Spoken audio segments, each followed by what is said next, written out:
آج تقوی کے عنوان سے کچھ باتیں آپ کے سامنے رکھنے کی کوشش کروں گا۔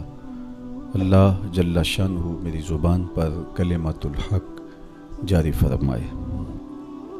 کتاب رحمت قرآن مجید میں بار بار تقوی اختیار کرنے کا حکم نامہ اہل ایمان کے نام موجود ہے۔ تقوی ہے کیا؟ اس کا لغوی معنی تو بچنا، ڈرنا اور محتاط رہنا ہے، لیکن اصطلاح شریعت اسلامیہ میں اللہ کے حکموں کو بجا لانا اور اس کی نافرمانی سے اپنے آپ کو بچانا تقوی کہلاتا ہے۔ کسی نے کہا کہ تمہارا رب جہاں تمہیں دیکھنا چاہتا ہے تم وہاں پائے جاؤ، اور جہاں وہ نہیں دیکھنا چاہتا وہاں تم نہ پائے جاؤ، تو یہ تقوی ہے۔ حضرت کعب احبار رضی اللہ تعالی عنہ سے پوچھا گیا کہ آپ پچھلی کتابوں کے عالم بھی ہیں، قرآن مجید کو بھی آپ نے پڑھا ہے، تو آپ بتائیے کہ تقوی کیا ہے؟ تو آپ نے سوال کرنے والے سے کہا، کبھی آپ ایسی وادی سے گزرے ہیں جہاں کانٹے دار جھاڑیاں ہوں؟ تو کہا کئی بار گزرا ہوں۔ تو کہا پھر کیسے گزرے؟ کہا میں اپنے دامن کو سمیٹ لیا کہ ایک ایسی وادی سے میرا گزران ہو رہا ہے جہاں کانٹے دار جھاڑیاں ہیں، تو کوئی کانٹا میرے دامن سے الجھ نہ جائے اور میرا لباس تار تار نہ ہو جائے۔ تو حضرت کعب احبار فرمانے لگے کہ تقوی بھی اسے ہی کہتے ہیں، دنیا میں رہ کر کے اس طرح سے زندگی بسر کی جائے کہ گناہوں سے دامن داغدار نہ ہونے پائے۔ اس دنیا میں رہنا بھی ہے، لیکن اس دنیا کی شرور سے اپنے آپ کو بچانا بھی ہے۔ دنیا کے اندر موجود فتنوں سے اپنے آپ کو محفوظ رکھنا ہے، نفس اور شیطان کے مکر و فریب سے اپنی حفاظت کرنی ہے، اپنے دامن کو داغدار نہیں ہونے دینا، اپنے دامن کو پھٹنے نہیں دینا، اپنے ضمیر کی چادر پہ داغ نہیں لگنے دینا، اپنے باطن کی صفائی اور ستھرائی اور پاکیزگی اور عفت کا خیال رکھنا ہے۔ دنیا میں رہ کر کے بھی دنیا کی غلاظتوں سے اپنے آپ کو محفوظ رکھنا تقوی کہلاتا ہے۔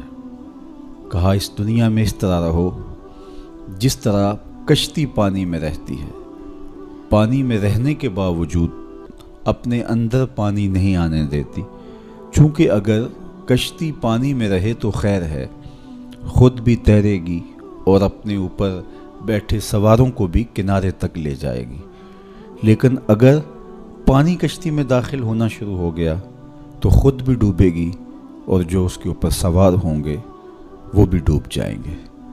اس لیے تم دنیا میں رہو تو خیر ہے، لیکن دنیا اگر تمہارے اندر اتر آئی تو پھر کچھ باقی نہیں بچے گا۔ من نظر الی الدنیا نظر الحب اخرج اللہ تعالی من قلبہ نور الیقین والزہد۔ جو دنیا کو محبت کی نظر سے دیکھتا ہے، اللہ اس کے دل سے زہد اور تقوی کے نور کو کھینچ لیتا ہے۔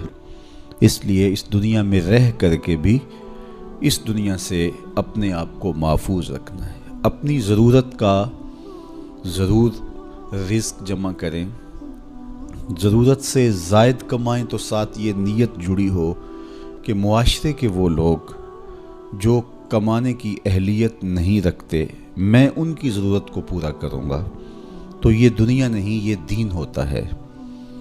لیکن جب خواہشات انسان کو یوں گھیر لیتی ہیں اور وہ اپنے خالق سے غافل ہو کے اس دنیا کو مقصود بنا لیتا ہے، تو پھر وہ اپنے اندر اور اپنے باطن کو خراب کر بیٹھتا ہے۔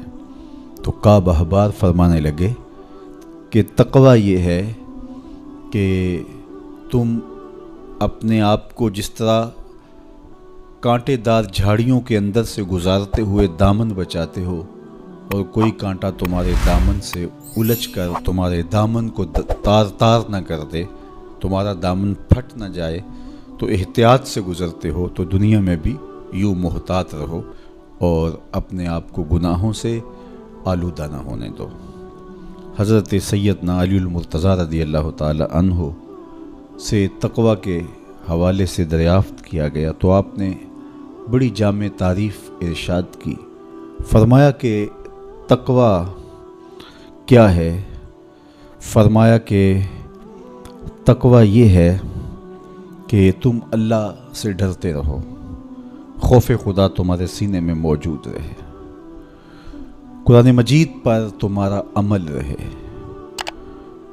اور تم جو میسر آئے اللہ کی طرف سے اس پر تم قانع ہو، کم پر بھی قناعت تمہارا مزاج ہو۔ اور چوتھی چیز ارشاد فرمائی کہ تم آخرت کی تیاری میں اپنے آپ کو مصروف رکھو۔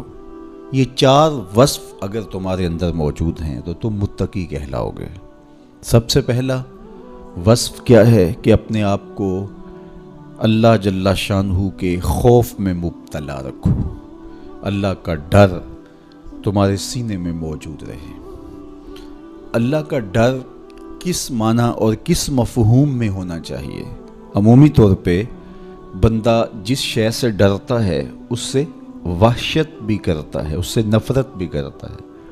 سانپ سے ڈرتا ہے، بچھو سے ڈرتا ہے، اور موذی جانوروں سے خوف زدہ ہوتا ہے، لیکن اگر ہتھے چڑھ جائیں تو انہیں چھوڑتا بھی نہیں، بلکہ ہمیں تو حکم دیا گیا اقتل الموذیہ قبل ان یوذیہ، قبل اس سے کہ موذی تم کو ایذا دے تم اس کا خاتمہ کر ڈالو، اگر تمہارے بس میں ہو تو تم انہیں مار ڈالو۔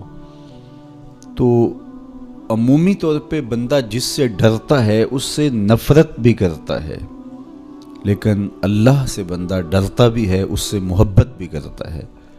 تو یہ ڈر پھر کس مفہوم میں ہوا؟ تو کچھ اشیاء سے، کچھ لوگوں سے ڈر ان کے گزند کی وجہ سے ہوتا ہے، لیکن یہ ڈر جو اللہ کا بندہ مومن کے دل میں ہے یہ محبت کا ڈر ہے۔ جب کوئی کسی سے پیار کرتا ہے تو اس کی ناراضگی سے ڈرتا ہے، وہ روٹھ نہ جائے، وہ ناراض نہ ہو جائے۔ میری زندگی کا سارا سرمایہ تو اس کی خوشیاں ہیں، اس کی خوشی میری زندگی کا جمال ہے، اور اگر وہ روٹھ گیا تو میری زندگی اجڑ جائے گی، میری زندگی کا سارا نور ختم ہو جائے گا، میری زندگی کی ساری خوشیاں ختم ہو جائیں گی۔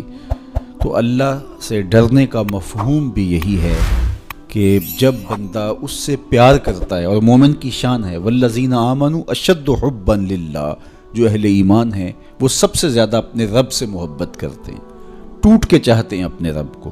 تو جب اتنی محبت کرتے ہیں اپنے رب سے تو وہ ڈرتے ہیں کہ کہیں ہمارا رب ہم سے روٹ نہ جائے، ہمارا رب ہم سے ناراض نہ ہو جائے۔ تو یہ احساس جب انسان کے ساتھ ہمیشہ جڑا رہے گا کہ میرا اللہ مجھ سے ناراض نہ ہو جائے، تو پھر اس کی زندگی کتنی خوبصورت ہوگی اور وہ گناہوں سے کیوں نہیں بچ پائے گا۔ تو سیدنا علی المرتضیٰ رضی اللہ تعالیٰ عنہ فرماتے ہیں کہ تقوی یہ ہے کہ تمہارے دل میں اللہ کا خوف بیٹھا رہے اور اس کی ناراضگی سے تم ڈرتے رہو، اور یہ احساس تمہاری زندگی میں جمال اور خوبصورتی پیدا کرے گا۔